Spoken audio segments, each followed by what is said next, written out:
కేంద్ర బీజేపీ ప్రభుత్వం బొగ్గు గనుల వేలంపాటను ఆపి సింగరేణికి నేరుగా కేటాయించాలని సిపిఎం జిల్లా కార్యదర్శి వర్గ సభ్యులు అత్మేలా మాణిక్ డిమాండ్ చేశారు. సిపిఎం పార్టీ రాష్ట్ర కమిటీ పిలుపు మేరకు సంగారెడ్డిలో న్యూ బస్టాండ్ వరకు ర్యాలీ నిర్వహించడం జరిగింది. ఈ సందర్భంగా వారు మాట్లాడుతూ మంచిర్యాల జిల్లాలోని శ్రావణపల్లి బొగ్గు బ్లాకును కేంద్ర బీజేపీ ప్రభుత్వం వేలంపాటను వేస్తుందని, సింగరేణి కంపెనీ కూడా ప్రైవేట్ సంస్థలతో వేలంపాటలో పోటీ పడాలని స్థితికి కేంద్ర ప్రభుత్వం తీసుకువచ్చిందని విమర్శించారు. వాస్తవానికి శ్రావణపల్లిలో సింగరేణి సంస్థ బొగ్గు తవ్వాలి కానీ వేలంపాట ద్వారా ప్రైవేట్ సంస్థలకు అవకాశం కల్పించడం సరైనది కాదన్నారు. మన రాష్ట్రం నుంచి బొగ్గు గనుల శాఖ మంత్రిగా ఉన్న కిషన్ రెడ్డి హైదరాబాద్ కేంద్రంగా వేలంపాటను ప్రారంభించడం సిగ్గుచేటన్నారు. ఈ కార్యక్రమంలో సిపిఎం జిల్లా కార్యదర్శి వర్గ సభ్యులు బీరం మల్లేశం, సాయిలు, జిల్లా కమిటీ సభ్యులు యాదగిరి, నర్సింహులు, ప్రవీణ్, నాయకులు అశోక్, కృష్ణ, నాగభూషణం, శ్రీనివాస్, శివ, అనిల్, రాజు, శ్రీనివాస్ గౌడ్ తదితరులు పాల్గొన్నారు.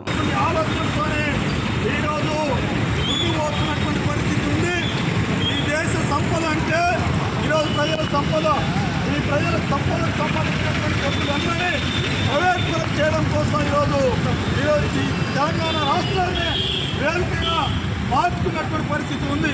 కేంద్ర గనుల శాఖ మంత్రి కిషన్ రెడ్డి గారు డైరెక్ట్గా ఈరోజు తెలంగాణ రాష్ట్ర రాజధాని హైదరాబాద్లోనే బొగ్గు గనుల దేశవ్యాప్తమైనటువంటి డబ్బులన్నింటినీ ప్రైవేటీకరణ చేయడం కోసం వేల కోట్ల కోసం ఈరోజు హైదరాబాద్ కేంద్రంగానే ఈరోజు తీసుకున్నటువంటి పరిస్థితి ఉంది. చాలా దుర్మార్గమైనటువంటిది. అందుకనే కిషన్ రెడ్డి గారికి అడుగుతూ ఉన్నాం, ఈరోజు సింగరేణిని మేము ప్రైవేటీకరణ చేయలేమని చెప్తా ఉన్నాం. మరో పక్క బొగ్గు గనులన్నింటినీ ప్రైవేటీకరణ చేస్తూ ఈరోజు సింగరేణి అంటే మాత్రం దాని గురించి కిషన్ రెడ్డి గారు మాట్లాడారు.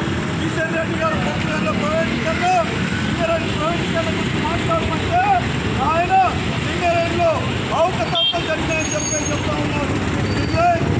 శాఖ మంత్రి, కేంద్ర మంత్రి, మీ ప్రభుత్వమే అధికారంలో ఉంది. మరి ఎందుకు మంత్రి కిషన్ రెడ్డి గారు కోరుకుంటున్నటువంటి పరిస్థితి ఉంది. చాలా దుర్మార్గమైంది.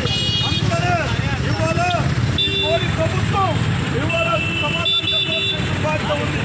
ఈరోజు దేశ సంపదను